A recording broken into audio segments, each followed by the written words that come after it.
अब की बार 400 पार। नमस्कार, इंडिया वॉइस देख रहे हैं आप और मैं हूं आपके साथ तुषार कुमार।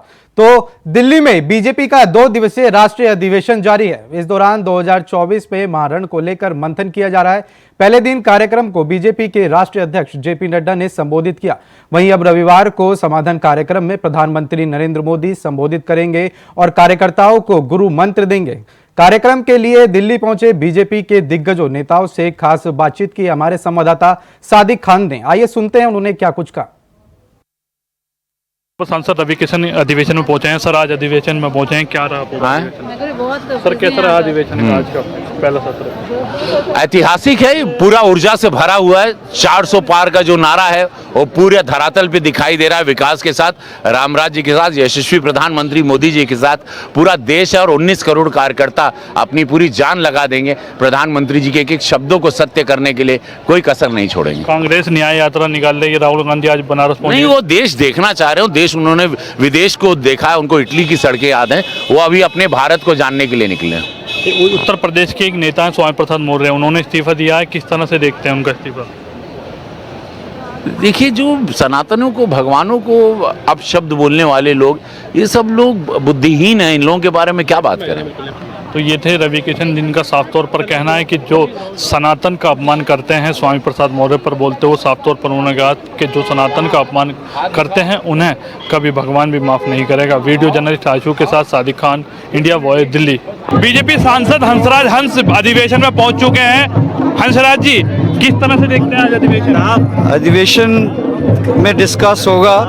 10 साल इतना इस मुल्क को कोशिश की है, उन्होंने तरक्की की और ले गए हैं। विकसित भारत बनाना है, इसमें डिस्कस होगा। आगे इलेक्शन का भी है मामला। लक्ष्य 400 प्लस। हाँ जी, 400 इजीली। राहुल गांधी आज उत्तर प्रदेश पहुंच गए, उनसे भी बात करते हैं। हर जगह जाना चाहिए उनको भी। न्याय यात्रा यूपी में आ चुकी है। हाँ जी, जाना चाहिए। हंसराज जी, 370 का लक्ष्य आपकी भारतीय जनता पार्टी। हंसराज जी, जिनका साफ तौर पर कहना है कि बीजेपी 400 के लक्ष्य के साथ आज अधिवेशन में अपनी बात रखेगी और सभी नेताओं को जीत का मंत्र दिया जाएगा। वीडियो जर्नलिस्ट आशु के साथ सादिक खान, इंडिया वॉइस, दिल्ली।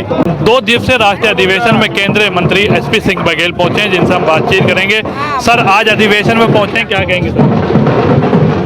अधिवेशन में दुनिया की सबसे बड़ी पार्टी भारतीय जनता पार्टी का एक बृहद सम्मेलन यहाँ जो परिषद का हो रहा है, मैं अपने तरफ से उनका स्वागत अभिनंदन करता हूँ। और ये अधिवेशन होते रहते हैं। ये इस समय संयोग है कि चुनाव की पूर्व संध्या पर हो रहे हैं, इसलिए आप उसको चुनाव के दृष्टिकोण से देख रहे हैं।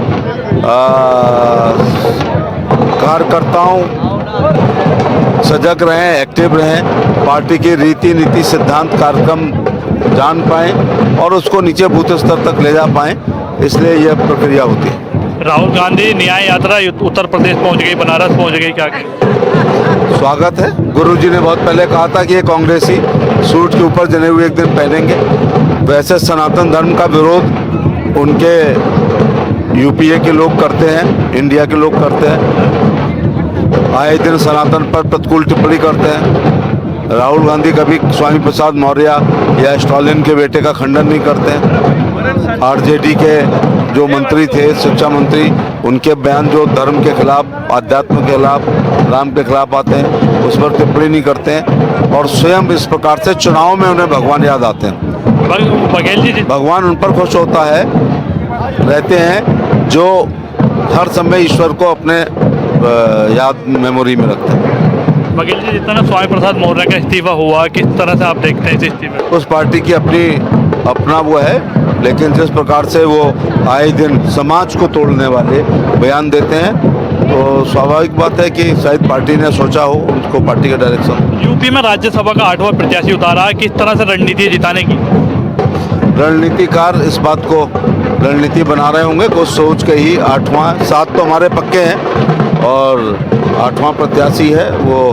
उसके लिए पार्टी के रणनीतिकार जरूर कोई ना कोई सफल रणनीति बना रहे होंगे। धन्यवाद। तो ये थे हमारे साथ केंद्रीय मंत्री एसपी सिंह बघेल, जिनका साफ तौर पर कहना है कि इस अधिवेशन को चुनाव के नजरिए से ना देखें। साथ ही उन्होंने उत्तर प्रदेश के 8वें राज्यसभा प्रत्याशी उतारने पर कहा है कि जो भी रणनीतिकार रणनीति बना रहे हैं जीत की, हमारे 7 प्रत्याशियों की जीत पक्की है। 8वें पर भी पार्टी काम कर रही है। वीडियो जर्नलिस्ट आशु के साथ Sadiq Khan, India voice, Delhi. Bharatiya Janata party के 2 दिवसीय राष्ट्रीय अधिवेशन में भारतीय क्रिकेटर रविंद्र जडेजा की पत्नी व गुजरात से एमएलए रविवा जडेजा हमारे साथ मौजूद हैं। मैम, आज अधिवेशन में पहुंची हैं, क्या कहेंगे? जी बिल्कुल, we are looking forward for the election like 2024 और उनके लिए जो एक प्रिपरेशन होता है, जो कार्यकर्ता में जोश उत्साह आप देख रहे हैं इधर भी, तो वही एक है कि संगठनात्मक रीते हम कैसे ज़्यादा से ज़्यादा लोगों तक पहुंच सके। और दूसरी बात, रही बात गुजरात की, तो गुजरात में definitely we are hoping 26 seats with the 5 lakhs plus lead. तो वही एक है एजेंडा, और जन जन तक पहुंचना और ज़्यादा लोगों के उत्कर्ष के लिए हमारे आदरणीय प्रधानमंत्री जी की जो एक सोच है, विचारधारा है और उनकी जो एक दीर्घदृष्टि है, उनको कैरी फॉरवर्ड लेके चलना है। मैम, आप गुजरात से विधायक हैं, महिलाओं के लिए गुजरात में क्या नया आप करने जा रही हैं आप? देखिए, हमारे आदरणीय प्रधानमंत्री जी ने और हमारी गवर्नमेंट ने जितनी भी स्कीम्स योजनाएं दी गई हैं, तो वो महिला के हर एक जीवन के उनके पड़ाव के लिए ये योजना है, बहुत ही फ्रूटफुल योजना है। तो उनको ही ज़्यादा से ज़्यादा लोगों के बीच में लाना और ज़्यादा जितना भी हो सके उतना बेनिफिट उनको दिलवाना। तो ये थी रिवावा जडेजा, जिनका साफ तौर पर कहना है कि प्रधानमंत्री नरेंद्र मोदी के नेतृत्व में लगातार महिलाओं के लिए काम किया जा रहा है। वीडियो जर्नलिस्ट आशू के साथ सादिक खान, इंडिया वॉइस, दिल्ली। उत्तर प्रदेश के परिवहन मंत्री दयाशंकर सिंह आज अधिवेशन में दिल्ली पहुंचे हैं। हम बातचीत करेंगे दयाशंकर सिंह से, जो इस अधिवेशन में पहुंचे। दयाशंकर सिंह जी, क्या देखते हैं अधिवेशन है? देखिए, अधिवेशन में जबरदस्त उत्साह है इस बार कार्यकर्ताओं में। ये अधिवेशन के प्रति गजब उत्सुकता है, क्योंकि राम मंदिर के निर्माण के बाद ये अधिवेशन हो रहा है। कार्यकर्ताओं में जबरदस्त उत्साह है कि जो 500 वर्षों से जिसके लिए सपने हम लोग देख रहे थे, वो सपने साकार हो गए। तो बड़े उत्साहित थे अपने कार्यकर्ता, और यहाँ से ऊर्जा लेकर के जाएंगे और 400 के पार जिता करके माननीय मोदी जी को देंगे। आपने उत्तर प्रदेश में 8वां प्रत्याशी राज्यसभा को उतारा, कैसे जिताएंगे?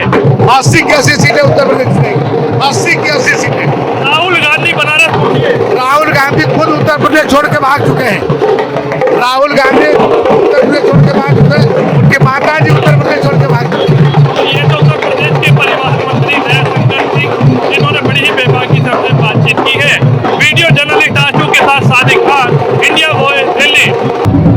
भारतीय जनता पार्टी के 2 दिवसीय राष्ट्रीय अधिवेशन में उत्तर प्रदेश के कैबिनेट मंत्री सुरेश खन्ना पहुंचे हैं, जिनसे हम जानेंगे। आप साफ तौर पर देख सकते हैं, अब सुरेश खन्ना कार्यक्रम स्थल पर पहुंच चुके हैं और अब इसी गेट से सुरेश खन्ना एंट्री करेंगे, जिनसे अभी हम बातचीत करेंगे। सुरेश खन्ना उत्तर प्रदेश सरकार के वरिष्ठ कैबिनेट मंत्री हैं, जो आज इस राष्ट्रीय अधिवेशन में पहुंचे हैं, जिनसे हम अभी बातचीत करेंगे।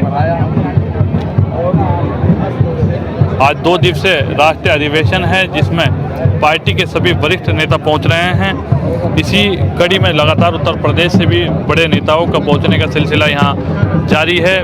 भारतीय जनता पार्टी के वरिष्ठ नेता व कैबिनेट मंत्री सुरेश खन्ना कार्यक्रम में पहुंच चुके हैं। सुरेश जी, आज कार्यक्रम में पहुंचे, अधिवेशन में क्या कहेंगे? नई ऊर्जा का संचार होगा। प्रधानमंत्री जी, राष्ट्रीय अध्यक्ष का, राष्ट्रीय नेतृत्व का पूरा मार्गदर्शन मिलेगा। सुरेश जी, जिस तरह से किसान आंदोलन चल रहा है, लगातार उस पर राजनीति हो रही है, ये तो एक उसके पीछे जो ताकतें हैं वो सबको मालूम है। सपा कह रही है इन चीज़ों से कुछ नहीं होने का, जनता बैठी है, किसान बैठे हैं सड़कों पर। वो अपना परिवार, अपना गठबंधन नहीं संभाल पा रहा। तो आज क्या मानते हैं, इस अधिवेशन से क्या संदेश जाएगा पार्टी के? अधिवेशन से तो पार्टी का कार्यकर्ता चार्ज होके जाता है, नई ऊर्जा मिलेगी, नया उत्साह के साथ जाएंगे लोग।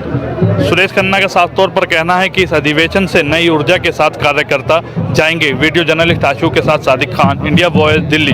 भारतीय जनता पार्टी के 2 दिवसीय राष्ट्रीय अधिवेशन में रामपुर से विधायक आकाश सक्सेना जी पहुंचे हैं। सर, आज पहला दिन था अधिवेशन का, कैसा रहा, क्या कुछ अधिवेशन में रहा? जैसे कि अब 3:30 बजे से इसकी शुरुआत होगी, और जिस तरीके से आज इस देश का माहौल है, उससे बिल्कुल क्लियर परिणाम है कि आने वाले लोकसभा चुनाव में आदरणीय नरेंद्र मोदी जी तीसरी बार देश के प्रधानमंत्री बनने जा रहे हैं, और बहुत मार्जिन के साथ इस बार का जो परिणाम होगा वो पूरा विश्व देखेगा, ऐसा विश्वास है। 400 सीटों से ऊपर भारतीय जनता पार्टी चुनाव जीतने जा रही है। जिस तरह कल देश के प्रधानमंत्री नरेंद्र मोदी का समापन भाषण होगा, क्या जितने कार्यकर्ता हैं उनके लिए क्या पूरा संदेश रहेगा? अब देखिए, वैसे तो उनका संदेश बड़ा क्लियर है, और भारतीय जनता पार्टी का कार्यकर्ता 12 महीने 24 घंटे चुनावी मोड में रहता है, और संभवतः जो शुरुआत चुनाव की हो चुकी है, और इस बार, जैसे मैंने आपसे भी कहा था, कि इस बार का परिणाम पूरा विश्व देखेगा। आकाश जी, जिस तरह से पूरा विरोध चल रहा है, किसानों का आंदोलन अखिलेश यादव कह रहे हैं किसान रोड पे है और भाजपा सम्मेलन कर रही है। नहीं, देखिए, ये सभी को पता है कि आज जिस तरीके से देश का माहौल सिर्फ एक तरफा है, विरोधियों के पास कोई मौका नहीं है, कोई मुद्दा नहीं है। ये सब चीज़ों को लेकर जो विपक्ष भटकाने की कोशिश करता है, इस चीज़ों से कुछ फर्क नहीं पड़ेगा। आज देश एक अलग दिशा में चल चुका है, विकसित भारत की तरफ चल चुका है। इंडिया गठबंधन को किस तरह से देखते हैं? लगातार टूट की खबरें सामने आ रही हैं। अब देखिए, गठबंधन में अब कोई दम रहा नहीं है और सिर्फ गठबंधन आई बनकर रह जाएगा, ये आप देखिएगा। धन्यवाद। तो ये थे हमारे साथ रामपुर से विधायक आकाश सक्सेना, वीडियो जर्नलिस्ट आशू के साथ सादिक खान, इंडिया वॉइस दिल्ली। राष्ट्रीय अधिवेशन में उत्तर प्रदेश के सहकारिता मंत्री जेपी राठौर पहुंचे हैं। सर, आज अधिवेशन का पहला दिन है, क्या कहेंगे? भारतीय जनता पार्टी लोकसभा चुनाव से पहले इस प्रकार के हर साल अधिवेशन करती है। इस अधिवेशन का बहुत बड़ा महत्व इसलिए है कि इस बार जो लक्ष्य भारतीय जनता पार्टी ने लिया है वो बहुत बड़ा लक्ष्य लिया है कि सहयोगी दलों के साथ हमको 400 पार जाना है। तो ऐसा लक्ष्य लेकर आज उसकी भूमिका को कार्यकर्ताओं के समक्ष माननीय राष्ट्रीय अध्यक्ष जी रखेंगे और कल माननीय प्रधानमंत्री जी रखेंगे। और यहाँ से जो ऊर्जा मिलेगी, मुझे लगता है कि सारे देश के कार्यकर्ता ऊर्जा लेकर और जाएंगे और निश्चित रूप से उस लक्ष्य को पार करेंगे। जेपीएस जी, यहाँ अधिवेशन हो रहा है और दूसरी तरफ राहुल गांधी उत्तर प्रदेश पहुँच गए हैं। देखिए, राहुल गांधी तो भारतीय जनता पार्टी के स्टार प्रचारक हैं। राहुल गांधी जहाँ जहाँ जाएंगे भाजपा को लाभ ही पहुँचाएंगे। राहुल गांधी जी वेस्ट बंगाल में गए, दीदी चली गई। राहुल गांधी जी बिहार में गए, नीतीश उनसे अलग हो गए। राहुल गांधी जी यहाँ पर घुसे, उत्तर प्रदेश में घुस भी नहीं पाए, जैन अलग चले गए। तो राहुल गांधी जी जब तक मुंबई पहुँचेंगे तब तक वहाँ मुंबई में भी कोई एक नेता उनके पास नहीं बचेगा। तो ये थे हमारे साथ जेपीएस राठौर, जिनका साफ तौर पर कहना है कि जहाँ जहाँ राहुल गांधी पहुंचेंगे उसका लाभ भारतीय जनता पार्टी को होगा। वीडियो जर्नलिस्ट आशू के साथ सादिक खान, इंडिया वॉइस दिल्ली। किसान मोर्चे के राष्ट्रीय अध्यक्ष राजकुमार चाहर भाजपा के राष्ट्रीय अधिवेशन में पहुंच चुके हैं, जिनसे हम बात करेंगे। चाहर जी, आज पहुंचे अधिवेशन में। आज भारत मंडपम में पूरा भारत नजर आ रहा है, एक नए उत्साह के साथ, नई उमंग के साथ। आज भाजपा के कार्यकर्ता 2 दिन के अधिवेशन के बाद लौटकर जाएंगे। मोदी जी की तीसरी बार प्रचंड बहुमत की सरकार बनेगी, एनडीए 400 पार और भाजपा 370 के पार। इस सम्मेलन 2 दिन ये सम्मेलन चलेगा, क्या कार्यकर्ताओं को आज संदेश दिया जाएगा? तो कल प्रधानमंत्री आएंगे। मोदी जी कार्यकर्ताओं में उत्साह वर्धन करते हैं, देश की जनता उनके साथ है। आज भारत की जनता मोदी जी को तीसरी बार प्रधानमंत्री बनाने के लिए आतुर है। राजकुमार जी, यहाँ अधिवेशन चल रहा है, राहुल गांधी बनारस पहुंच गए हैं, आज न्याय यात्रा निकल। अच्छा है, दर्शन करें काशी जी के, कुछ शांति मिलेगी उनको। कंठी माला भी पहन रहे हैं, मैंने सुना है। अभी वो केसरिया शॉल भी पहनेंगे। सनातन धर्म को दुनिया मानती है, वो भी मानने लग गए, अच्छी बात है। वो अलग बात है कि उनके एलाइज जो है सनातन धर्म को गालियां देते हैं और राहुल गांधी उनको सम्मानित करते हैं। पता नहीं कौन सा दोहरा चरित्र है उनका। स्वामी प्रसाद मौर्य ने इस्तीफा दिया है, किस तरह से देखेंगे? अब उसके बारे में मैं कोई टिप्पणी नहीं कर सकता। उनको राम राम मेरी ओर से। तो ये थे राजकुमार चाहर, जिन्होंने साफ तौर पर कहा है कि इस अधिवेशन के जरिए 2024 में 400 प्लस के लक्ष्य के साथ भारतीय जनता पार्टी जीत दर्ज करेगी। वीडियो जर्नलिस्ट आशू के साथ सादिक खान, इंडिया वॉइस नई दिल्ली। दिल्ली के भारत मंडपम में बीजेपी के 2 दिवसीय राष्ट्रीय अधिवेशन चल रहा है। इस कार्यक्रम में पीएम मोदी, नरेंद्र मोदी भी शामिल हुए। बता दें कि पार्टी अध्यक्ष जेपी नड्डा ने शॉल पहनाकर मोदी का स्वागत किया। पीएम मोदी ने कार्यकर्ताओं से कहा कि हर पार्टी को 370 वोट बढ़ानी होगी। 100 दिनों का समर्थन अभियान चलाया जाएगा। भाजपा के पीछे 10 साल के कामों का भी प्रचार करना होगा। 7 दशक के भारतीय जनसंघ और भारतीय जनता पार्टी के इतिहास में हमने हर कालखंड को देखा है। हमने संघर्ष का काल देखा, हमने जब हमारी उपेक्षा की जा रही थी वो काल भी देखा, हमने वो काल भी देखा जब हम जमानत बचाने के लिए चुनाव लड़ते थे। हमने इमरजेंसी भी देखी, संघर्ष भी देखा। हमने चुनाव में जीतने की प्रक्रिया, हारने और जीतने की प्रक्रिया भी देखी। लेकिन हम सबको बहुत ही खुशी है कि पिछला दशक जो गुजरा है वो प्रधानमंत्री मोदी जी के नेतृत्व में उपलब्धियों भरा है, उपलब्धियों से भरा हुआ है। ये हम सब के लिए बहुत ही बहुत ही खुशी का विषय। हमने वो भी समय देखा, मैं उस समय युवा मोर्चा का कार्यकर्ता होता था, जब 1989 में पालमपुर में अधिवेशन हुआ था, राष्ट्रीय कार्यकारिणी हुई थी हिमाचल में, हमारे प्रदेश में, और वहां पास हुआ था कि हम राम मंदिर के बनने के रास्ते को प्रशस्त करने के लिए प्रयास करेंगे, 1989। और उसके बाद हमने वर्षों नारे लगाए, रामलला हम आएंगे, मंदिर वहीं बनाएंगे, हम कहे मंदिर वहीं बनाएंगे, ये नारे हमने लगाए। बीच में कुछ लोगों ने उपहास भी किया और कहा रामलला हम मंदिर वहीं बनाएंगे, तिथि नहीं बताएंगे, या तिथि कब बताएंगे। तो हमने कहा कि आपको तिथि भी बताएंगे और आप जरूर आएंगे। आप आए नहीं, ये आपके कर्म थे, लेकिन अब 22 तारीख को आदरणीय प्रधानमंत्री जी ने 11 दिन का कठोर अनुष्ठान करने के बाद रामलला का प्राण प्रतिष्ठा का प्रतिष्ठान किया, वह भी हम सब लोगों ने देखा। जय श्री राम, जय जय श्री राम। फिलहाल समय हो चला एक छोटे से ब्रेक का, फौरन लौट रहे हैं।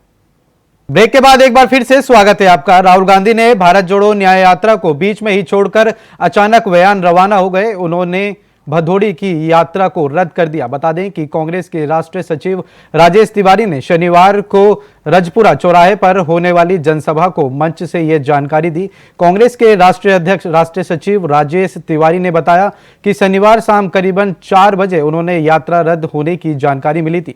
राहुल गांधी को किसी असामयिक कारणों से अपने लोकसभा क्षेत्र में वापस जाना पड़ा, जिसकी वजह से वो वाराणसी से एयरपोर्ट के वायनाड के लिए रवाना हो गए।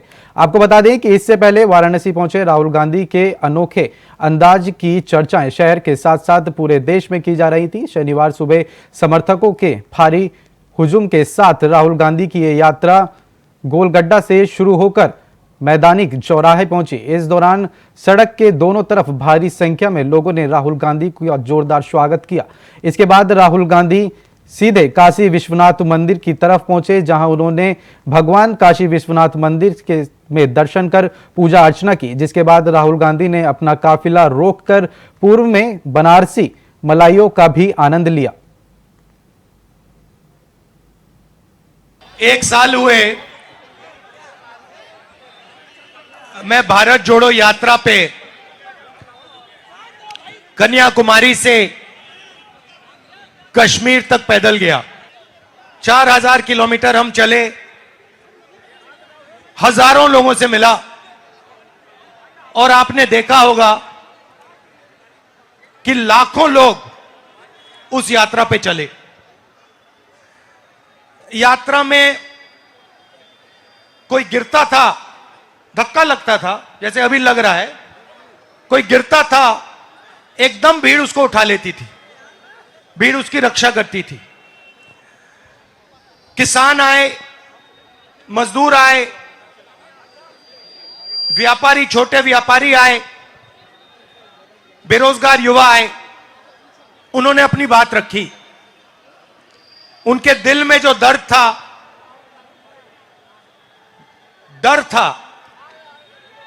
उसके बारे में उन्होंने मुझसे अकेले मिलकर तो आते थे और कहते थे, छोटे व्यापारी कहते थे हमें डर लगता है। पूरी यात्रा में मैंने नफरत कहीं नहीं देखी। बीजेपी के लोग भी आते थे, आरएसएस के लोग आते थे, जैसे ही वो यात्रा में आ जाते थे वो प्यार से बोलते थे। तो ये देश मोहब्बत का देश है, ये देश नफरत का देश नहीं है। और ये देश जब भी मजबूत होता है, ये जब भी मजबूत होता है जब ये एक साथ मिलकर काम करता है। तो देश को एक साथ करना, एकजुट करना, जोड़ना ही इस देश की देशभक्ति है। PTI, ANI, India today, network 10, network 12, network 14, ये किसके हैं बताओ जरा? ये अदानी जी के, अंबानी जी के, ये उनके हैं। अब ये ये किसान के बारे में, मजदूर के बारे में, गरीब के बारे में ये कभी नहीं दिखाने वाले। ये कर ही नहीं सकते। इनके मालिक कहते हैं भैया नहीं, हिंदुस्तान के गरीबों के बारे में मीडिया में नहीं दिखाना। मीडिया में कुछ दिखाना है तो ऐश्वर्या राय को नाचते हुए दिखाना है, नरेंद्र मोदी जी को 24 घंटा दिखाना है, अमिताभ बच्चन को वहां पे दिखाना है। जो देश के मुद्दे हैं उनके बारे में नहीं बोलना। यहां पे छोटे व्यापारी हैं, इनमें से एक को जीएसटी और नोटबंदी से फायदा नहीं हुआ। यहां एक नहीं है जिनको नोटबंदी और जीएसटी से फायदा हुआ, मगर नोटबंदी और जीएसटी और जो इनको कष्ट उठाना पड़ रहा है, इसके बारे में मीडिया में, एएनआई में आपको कभी नहीं दिखाई देगा। खबर महाराजागंज से है, जहां 14 साल पहले संपत्ति विवाद में एक चचेरे भाई और भतीजे की हत्या कर दी गई थी। वहीं अब इस मामले में कोर्ट ने आरोपी को फांसी की सजा सुना दी है। साथ ही 2.25 लाख रुपए का अर्थदंड भी लगाया गया है। बता दें कि संपत्ति के लालच में चचेरे भाई और भतीजे को 73 बार चाकू घोंपकर मारने वाले कातिल बेजू चौधरी को न्यायालय ने फांसी की सजा सुनाई है।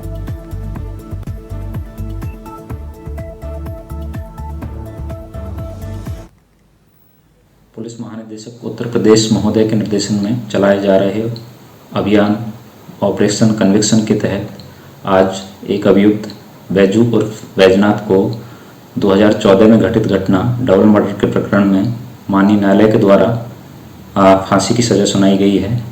इसमें महाराजगंज पुलिस और अभियोजन के द्वारा सार्थक प्रयास किए गए।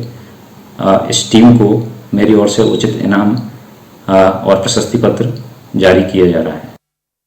खबर महोबा से है, जहां इन्वेटर दुकान संचालक पर घर में घुसकर विवाहित से दुष्कर्म करने का प्रयास किया गया। तभी पीड़ित ने शिकायत पर पुलिस ने आरोपी के खिलाफ मुकदमा दर्ज नहीं किया, जिसके आहन को लेकर पीड़ित ने थाना परिसर के अंदर ही जहरीले पदार्थ खाकर आत्महत्या करने की कोशिश कर ली। वहीं पीड़ित ने थाना परिसर में जहर खाने से पुलिस महकमे में हड़कंप मच गया। तभी कोतवाली पुलिस ने पीड़ित को इलाज के लिए जिला अस्पताल में भर्ती कराया। साथ ही अनफान में तहरीर के आधार पर आरोपी के खिलाफ मुकदमा दर्ज कर आगे की कार्रवाई शुरू कर दी। बता दें कि मामला शहर कोतवाली क्षेत्र के एक मोहल्ले का बताया जा रहा है।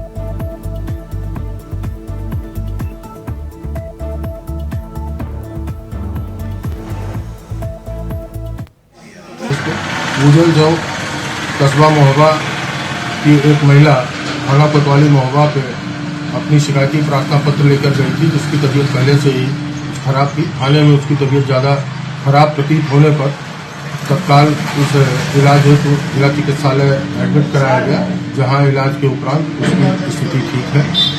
महिला के प्रार्थना पत्र पर थाना कोतवाली महोबा पे अभियोग पंजीकृत करके अभियुक्त की गिरफ्तारी कर ली गई है, जिसको माननीय न्यायालय के समक्ष प्रस्तुत कर जेल भेजा जाएगा।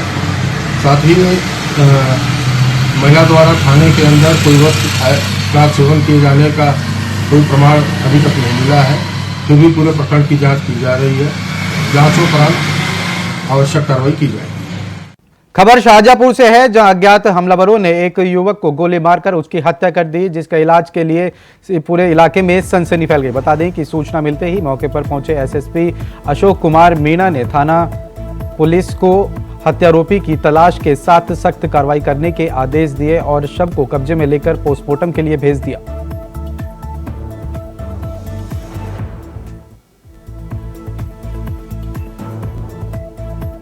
थाना परोर पर सूचना प्राप्त हुई कि ग्राम तलिकापुर के अंतर्गत राजवीर सनो मुलायम सिंह, जिनकी उम्र 38 वर्ष है, जब वो अपने काम से वापस घर पर आए थे तो किसी ने गोली मारकर उनकी हत्या कर दी है। इस संबंध में तुरंत से मौके पर जाकर मेरे द्वारा भी घटनास्थल निरीक्षण किया गया है और फील्ड यूनिट के द्वारा जो एविडेंसेज है वो कलेक्ट किए गए हैं। साथ ही साथ जो डेड बॉडी है उसको पीएम के लिए भेजा गया है। अभी तक तहरीर प्राप्त नहीं हुई है। इसके अंदर अनावरण हेतु 4 टीमें लगा दी गई है और मौके पर शांति व्यवस्था है और आगे की वैधानिक कार्रवाई की जा रही है। फिलहाल के लिए इस बुलेटिन में इतना ही। देश और दुनिया की तमाम बड़ी खबरों को जानने के लिए बने रहें इंडिया वॉइस के साथ। नमस्कार।